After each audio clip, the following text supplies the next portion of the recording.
So as you saw, we transferred the drawing while we were taking a break. I'm going to be now sort of going over it in paint with some raw umber. Raw umber is good because it dries fast.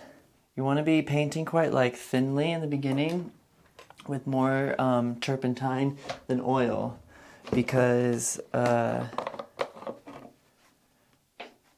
you always want to be painting fat over lean.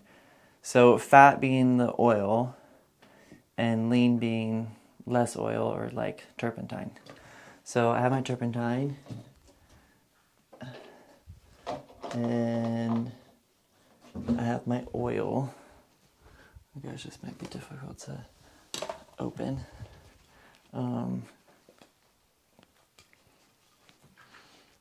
It gets quite sticky.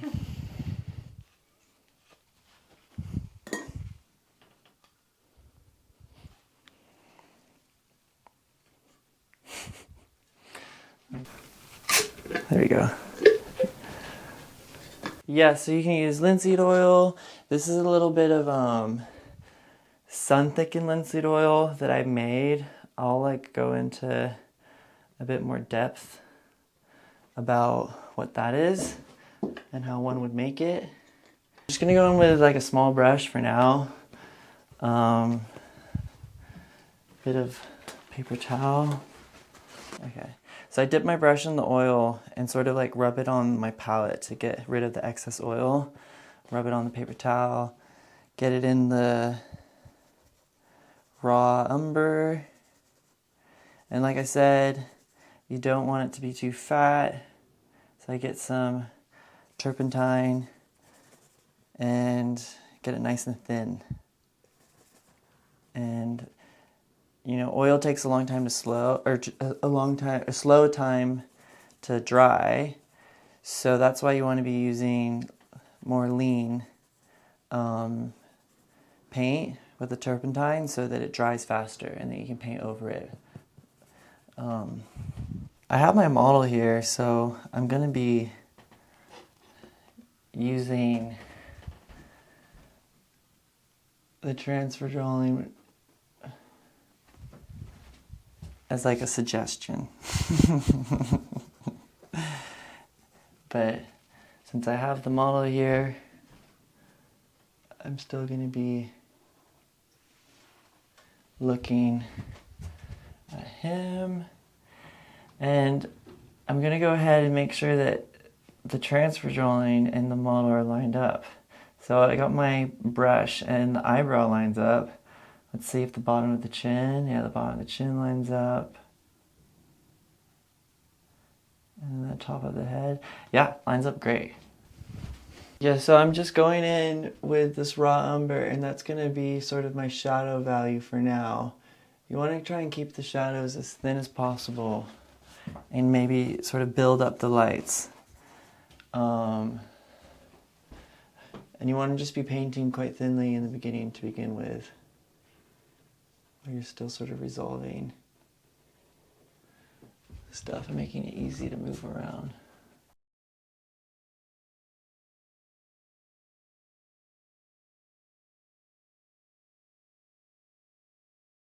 Again, not really using any oil, sort of just painting with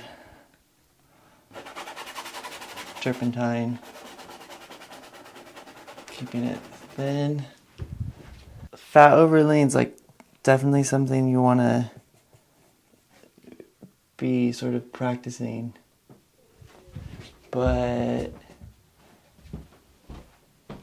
I remember sort of like stressing out about that loads when I was in school, and it's like, I think it's pretty like it's just like, just don't paint with loads of oil and you'll be all right. If you paint with turpentine in the beginning, don't paint too thickly, and then just slowly develop layers and layers of paint, it's going to get fatter and fatter. sounds kind of like really scientific and intimidating, but it's just like, so far none of my paintings have melted. So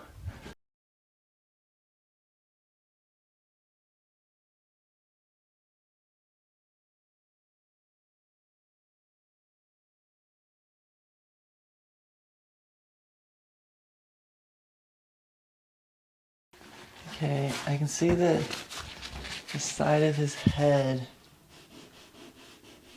or the side of his face, rather, can be pushed out a little bit. So I'm going to go in with my paper towel, sort of push it back. You can do that with turpentine if you need to, but I think it's a bit better to do it just like a dry piece of paper towel.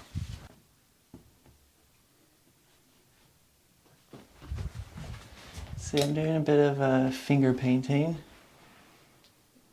which I like to do. It's a nice way to sort of soften edges and just sort of push the paint where you want. And you can see, I don't want to be getting into too many halftones, but I am starting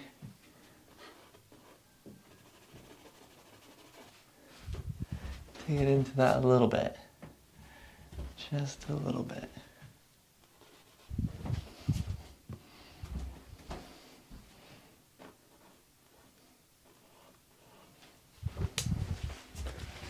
And I'm going to push the top of the ear up a little bit. Okay, I guess I'll go in and place those shoulders real quick.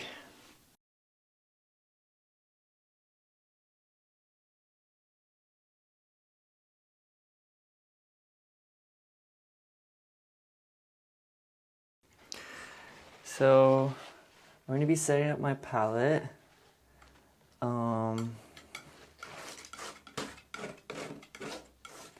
So let's scrape off this raw umber.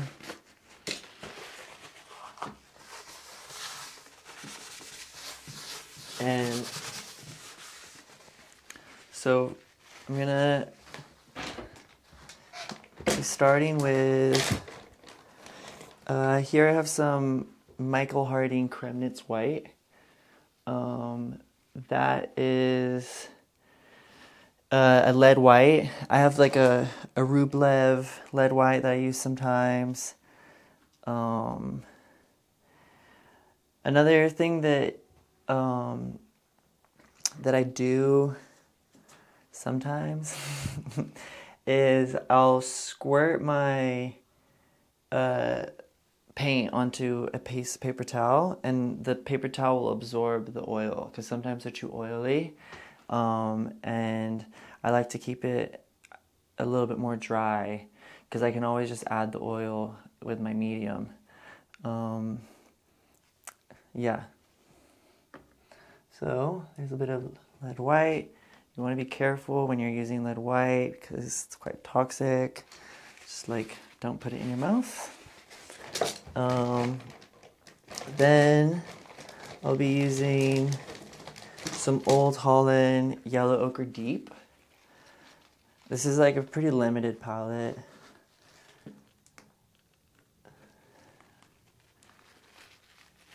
And then after that, I have some raw sienna, Michael Harding. No, sorry, this is Old Holland. Old Holland, raw sienna. And then I got some Michael Harding genuine Chinese vermilion. It's the expensive stuff. Yeah, I mean, I like it. I don't really like painting with earth reds.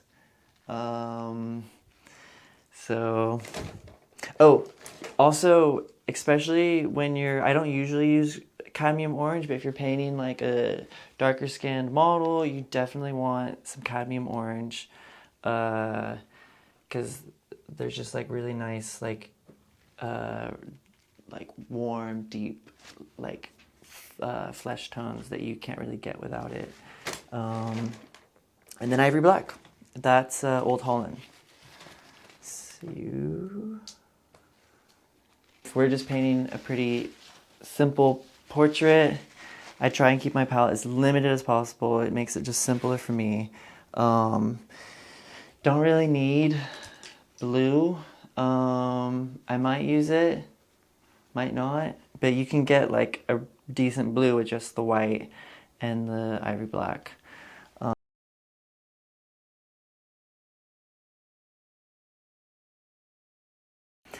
So I'm now going to be mixing some colors for the background.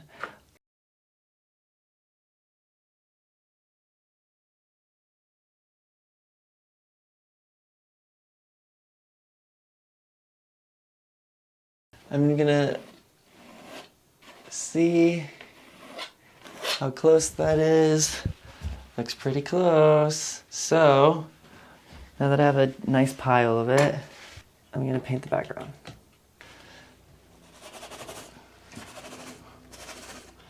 I'm just sort of scrubbing that in. Let's see. Yeah, it's a little like a little warm and red, but like I said, I'm going to be doing layers of paint on top of each other. So it might be nice to kind of have that red shine through. I might just go ahead and put in my lightest light.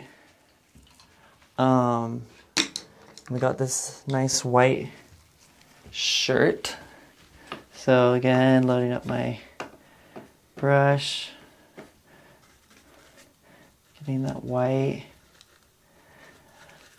I mean, I don't want it to be pure white, so I'm gonna get a little bit of my background.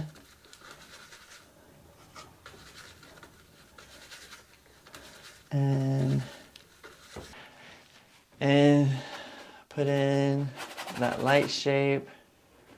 I will be honest with you guys. Normally, I would like have what you want. I didn't get to cover the imprimatura because this is obviously white canvas that's been toned, and you do that with raw umber, black and white, raw sienna. I actually honestly just do it with like my paint cleaner that I wash my brushes in. There's like sludge on the bottom. And I just sort of use that to stone my canvases, and it's like the perfect like gray. And you want it to be a mid-tone, and I'll talk about like mid-tones and stuff like that more, but you want it to be mid-tone so that you can paint sort of the darks and the lights into it, where this is clearly kind of like a light, not really that much of a mid-tone. And then I'm gonna go ahead and put in my darkest dark.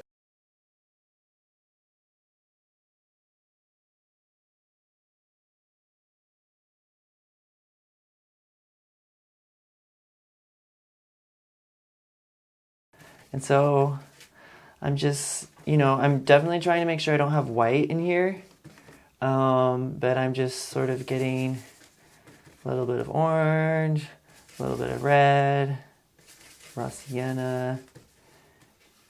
I don't use loads of yellow ochre in my darks because, like I said, it's raw sienna is a little bit more transparent.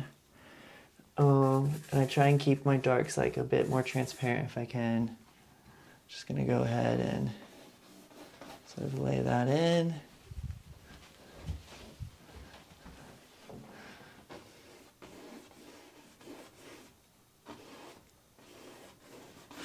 And I got a bit of glare, and one way to fix glare is sort of tilt your canvas forward if you can. Or, that seemed to help a little bit, or just tilt it away from the window. That seemed to help. And so I'm trying to make sure that I have a brush for my darks, and I have a brush for my background, and I have a brush for my lights. All right, now I'm gonna go ahead and find a few more darks in the face. I'm gonna go ahead and mix up a quick value for the shirt. A bit more of all the other colors.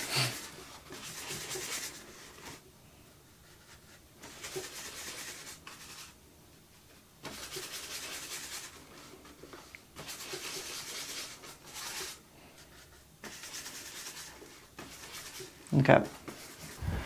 Get some more white.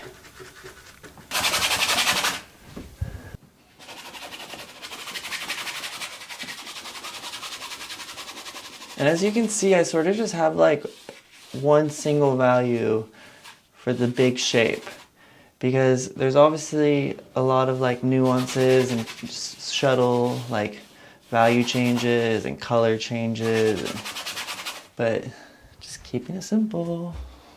Now I'm gonna mix a flesh tone. So I'm going to get a brush,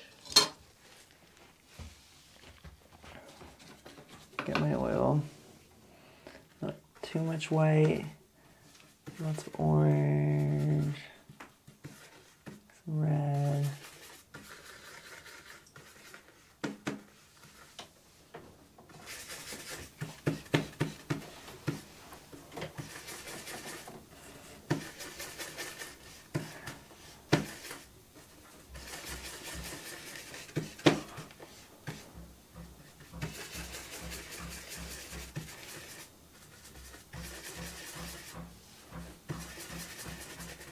Okay.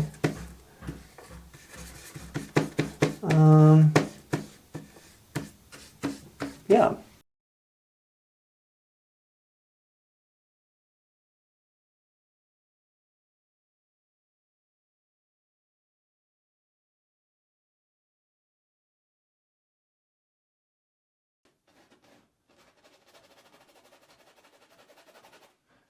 Yeah, it could be still more orange. Maybe the yellow ochre will help me get that warmth. So let's try.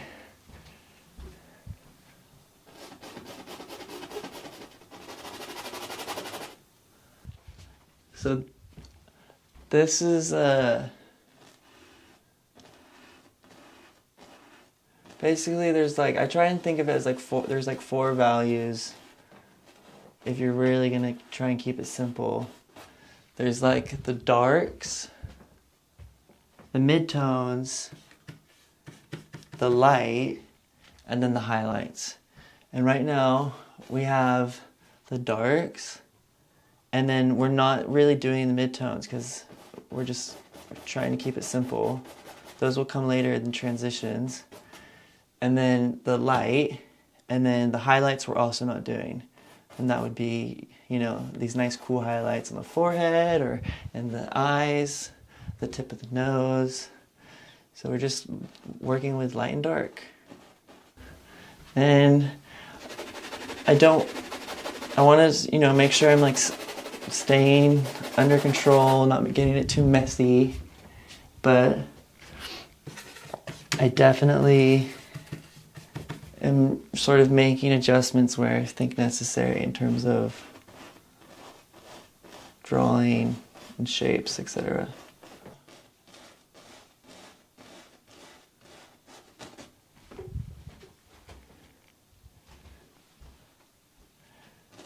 You can tell I'm using quite like a broad brush. And I'm also not painting with loads of paint. I'm sort of just like scraping it in. And I'm losing a bit of information, but it's important to keep the painting soft. You don't want to have these like thickly painted brush strokes next to another thickly painted brush stroke with a really like sharp line, sort of like what I have there. So what I'm going to do, I sort of just like soften it. And I'll be able to go in later and put like a nice brush stroke that is more exact as I get more specific with my drawing. I mean, I've lost like quite a bit of my drawing, but that's okay. Where'd he go? He's gone. Okay, cool. Okay.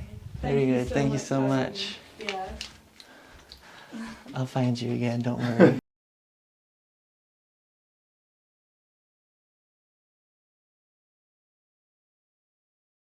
Getting back into the pose. And then my easel's in the right place. And now I have the canvas like fully covered. I try and always do that definitely within the first day, if not even like the first session or two if I can. Because then now there's not too much of like a visual difference between my painting and sort of the whole environment.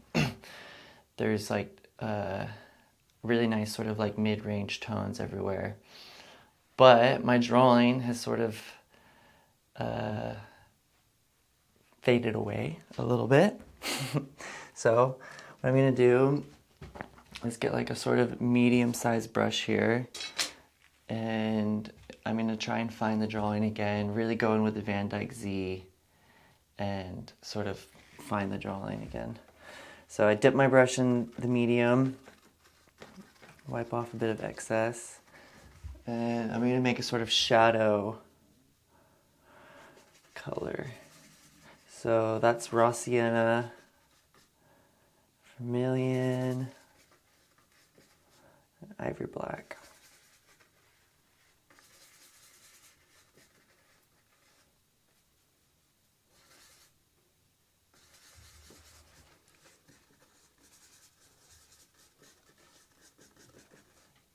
A little bit of yellow ochre, some cat orange. And it's nice, I kind of like will make little piles. Like this is a more like cooler yellow pile, and then this is a redder pile, and then I can even mix them together. And they're the same value, they just have different sort of temperatures and hues.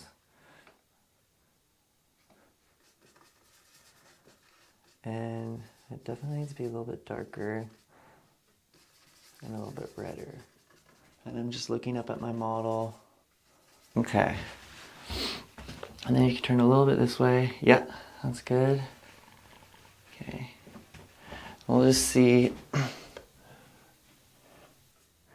It needs to be a bit like darker and warmer. Yeah, just adjust as you go, and like if it's really like far off the brush stroke you just put down and you put it down too thickly, you could go and scrape it off with a palette knife.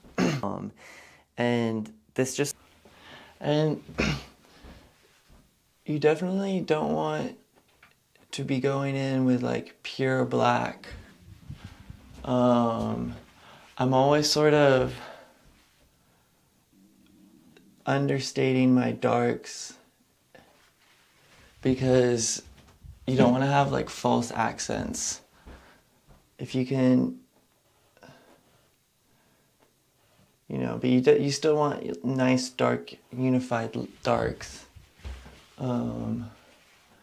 but just don't go in too dark too soon, because then you can sort of go in at the very end and add these really nice accents where you need them. What I'm gonna go ahead and do is now sort of key my light. the lightest light, it might change a little bit as the light changes. The thing about painting from nature or from life is you'll see these sort of changes and these varieties. And it's just about being conscious of them and then making decisions. So you don't want to like chase it though, because then you'll just never really end up with a clear image.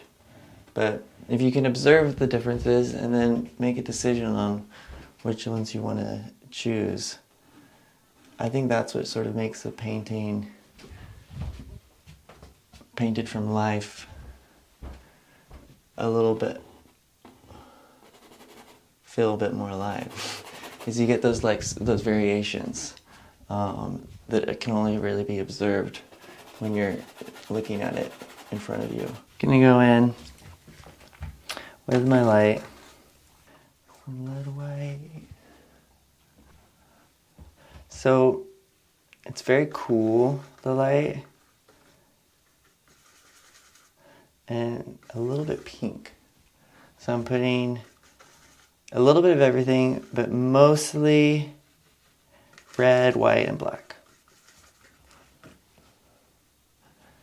And yeah, we're just gonna give this a go, see what it looks like. Yeah, and you see through highlights. I used to avoid putting highlights in for so long, but they really help you see like the proportions in the drawing. You know, you'll hear me say things like, oh, you know, use big brushes, keep it simplified. Those are all good like rules to follow, but that doesn't mean you have to like do them for the entire first couple of days. And the highlight on the nose is actually like incredibly descriptive. If it's too big, too sharp, too small, it really will sort of describe the shape of the nose quite a lot. So be very sensitive with that. The white of the eyes are never like super white.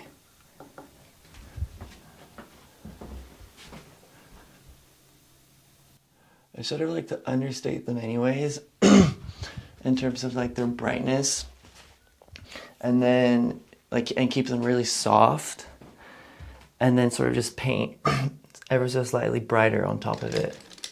So I'm getting a small filbert sable here. This is a Rosemary & Co. Pure Sable Series 91, size 4.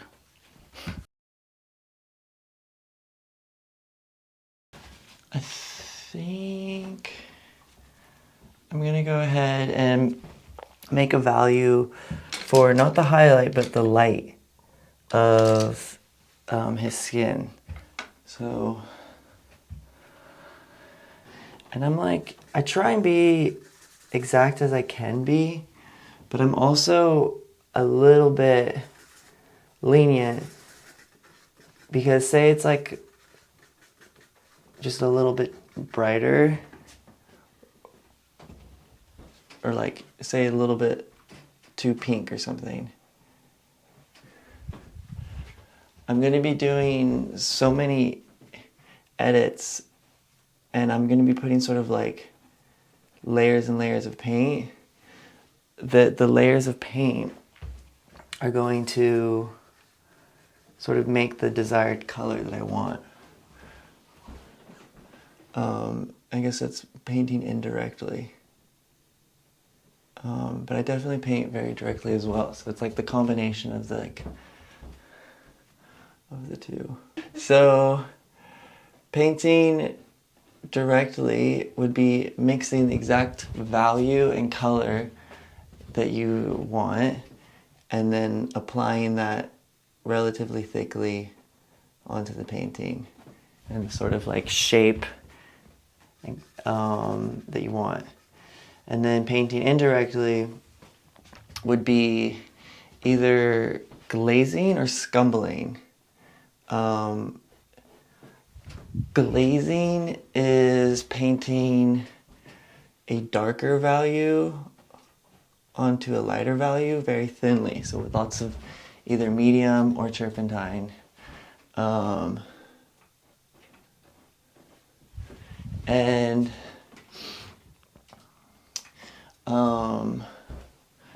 scumbling is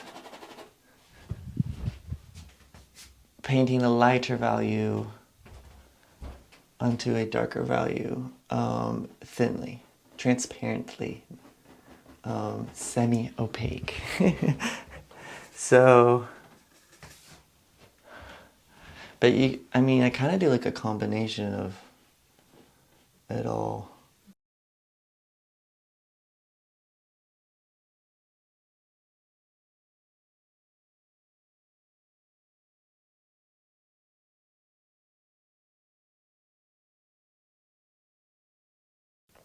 I'm actually going to oil out my darks here.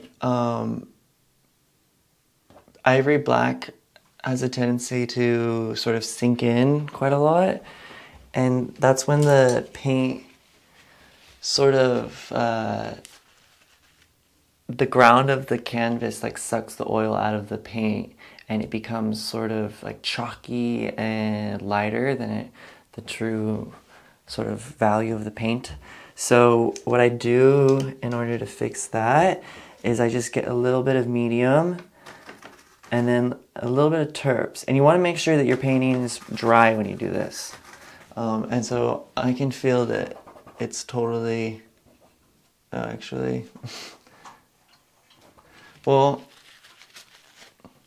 just if it's not totally dry, be careful. It's kind of nice because you can sort of like use oiling out to like either unify or soften things that you want. But yeah, just getting the oil and sort of resaturating the paint.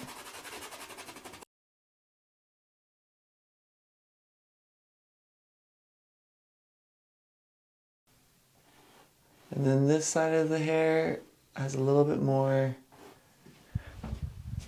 light in it. So I might add a little bit more raw sienna. If there's like light in the hair, you want to make it lighter with sort of any color but white. Because once you put white into the hair, it goes gray. And Arnie clearly doesn't have gray hair.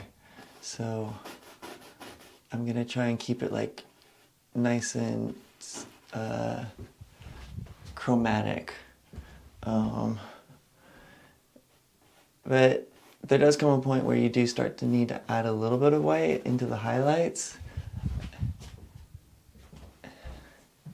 And I used to sort of avoid painting the hair and just keeping it as like a really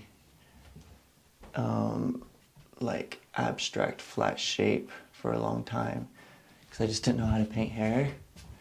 And then I realized once I like finally took the step to paint it properly, it adds like so much depth to the painting, because then you just have light sort of on everything and it just like gives a lot more atmosphere.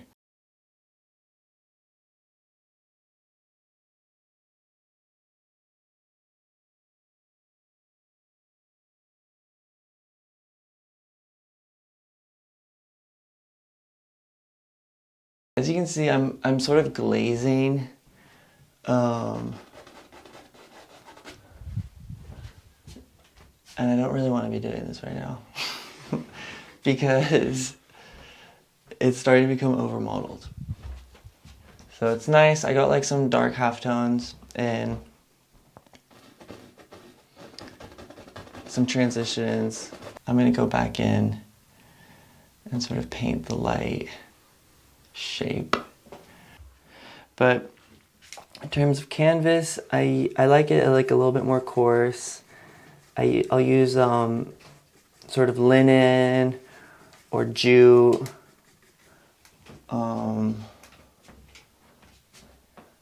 It's nice when it's a little bit more coarse because you can get a little bit more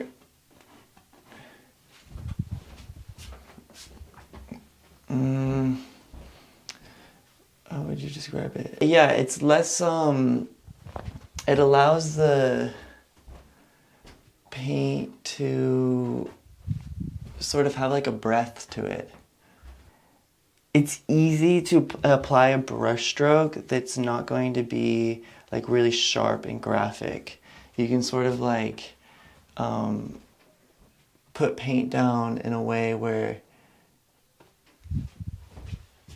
I don't know, I find that you can get like a wider range of like brushstroke quality with like more coarse canvases. Because if you want like a really sharp brushstroke, you sort of just like apply like a really thick, wet brush. If you paint the shadows but more thinly, they'll become like transparent, sort of how they are in nature. And then if you paint the lights more thickly, they'll sort of glow, which is nice. Yeah, I mean, values are like super important. I would definitely like maintain a focus on getting like the value relationships, because if you have that, I think colors is pretty like innate thing that hopefully you have like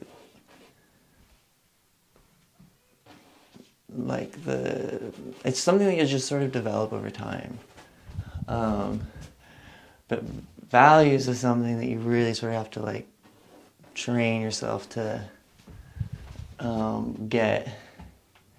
And I think it has like a bigger impact on painting than like colors.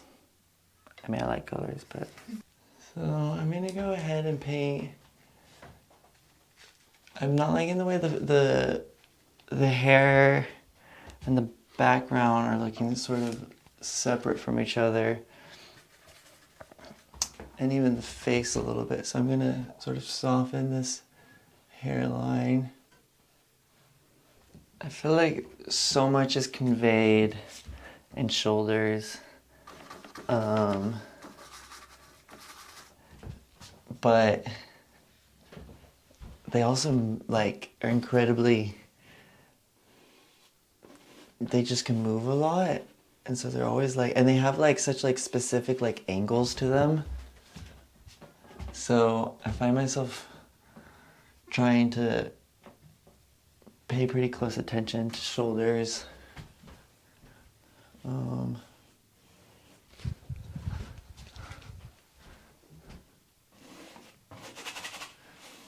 You definitely want to be painting the painting as like a whole. Like you can see that I'm developing the painting, because it's really easy just to focus on the face, and just sometimes you can get stuck working on the same thing over and over again, and then you don't realize that if you just worked on the rest of the painting, it sort of helps you see what needs to be done in other areas.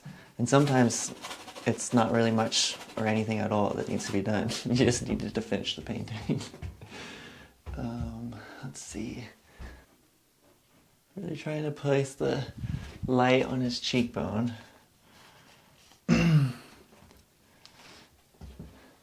And you don't want to get too hung up on reflective light, but especially in darker skin, you can notice the reflective light a little bit more, and I think it's important to sort of subtly indicate it. Otherwise it looks a little bit flat. I have these very old brushes, very soft brushes, and that allows me that when I paint wet into wet, first I'm not using loads of paint to where it's like there's not going to be like a sharp line between, if I use a brush like this and I sort of like maneuver it, the paint will sort of like blend into each other and create really nice transition. And if it doesn't, I can actually just go in with my finger and sort of like smudge them together. And then there's some edges there that I'd like to be softer. So let's go ahead and I'll use this sable.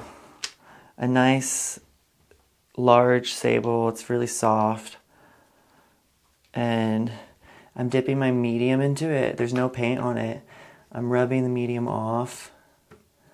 I mean, you can even do it with no medium, but the paint might stick to the brush too much. So with the oil on the brush, it allows the paint not to get too stuck to the brush, but for me to be able to use this and sort of brush those values together.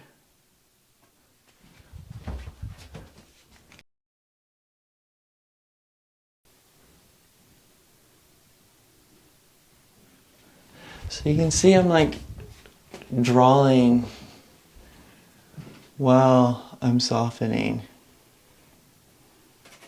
Painting the background, like the right value, I found was like incredibly helpful because it just allows you to see all the relations.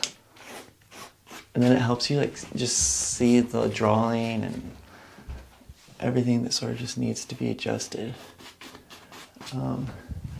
So the sooner you can get that relationship established of the background and the portrait, the easier you'll be able to get going. Oh yeah.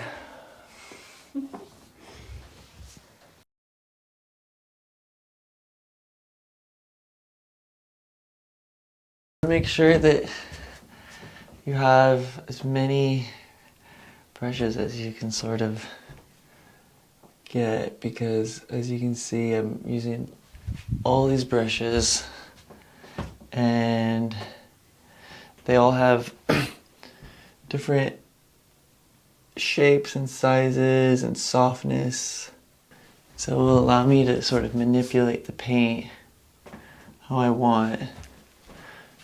You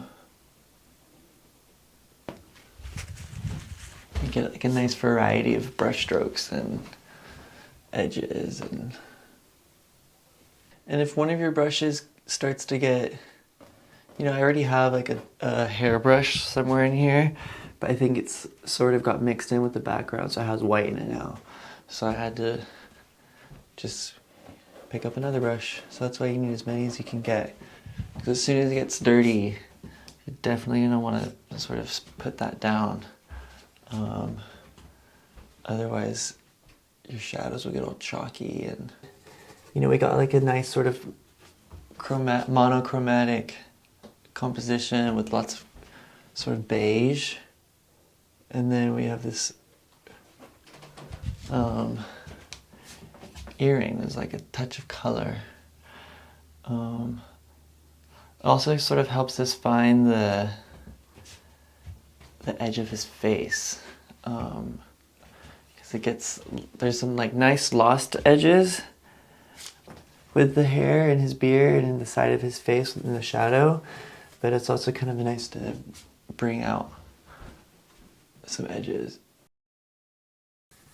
Put a little pink in the lips, but I'm gonna go ahead and get a little bit darker, cooler red for the upper lip. Upper lip is always a little bit darker because it's facing downwards, away from the light.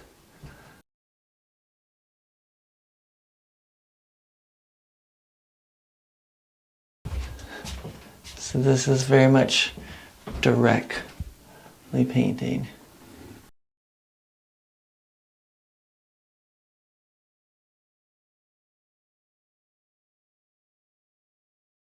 And this is where you can get some really nice rhythms and brush strokes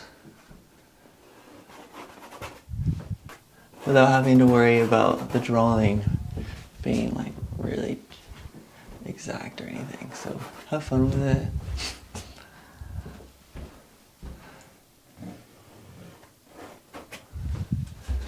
Yeah, just it makes the whole painting have like much more interesting rhythm and life. Any sort of tricks you can use to your advantage, like clothes, hair, jewelry.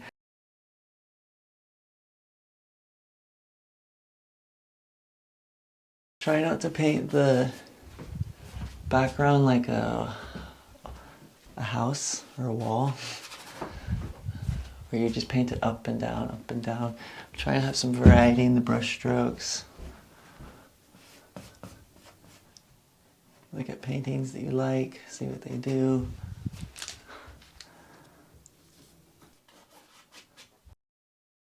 So I'm going to just turn this way. Yeah. I'm going to just be continuing to soften a few areas. And maybe add some more accents. You do this with a palette knife, a brush with some medium. I'm doing it with my fingers. Let's see. Actually, I might get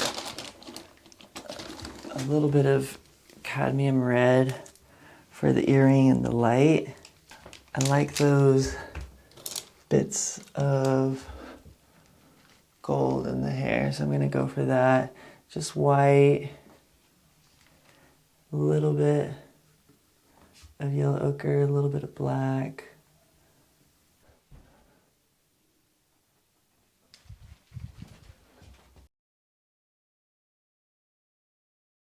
Keeping it loose.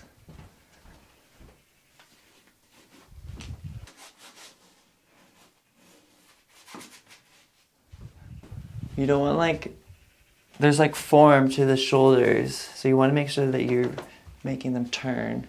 So when I do those brush strokes, there's sort of like a value in between the background and the shirt. It's like some coolness to the neck. I want to make sure that I'm getting. So I think I'm going to go first with just a few dark accents. And I've been slowly building up to this moment where I'm getting the accents darker and darker. So that's why I didn't go straight in real dark. Could even go a bit darker, because these are my final touches I'm doing here.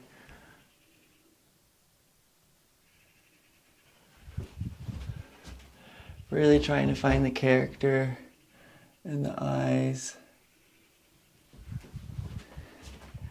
Getting the right shapes and stuff.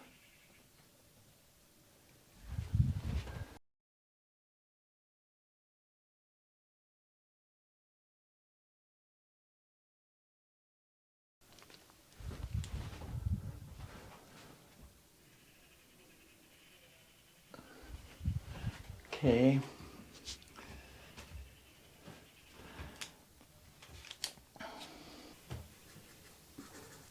And then a cooler dark for that eyebrow. Really looking at the gesture. Okay, and then I'm gonna get a tiny, tiny, tiny little brush. Get a little bit of medium, not too much. Really load up my brush with just pure flake white, rub it around.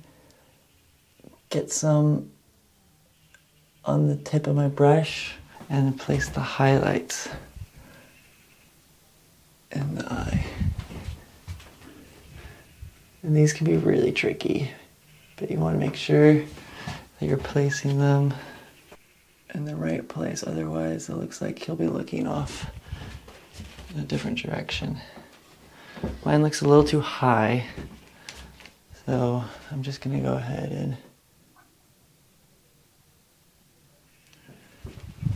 too high and to the right.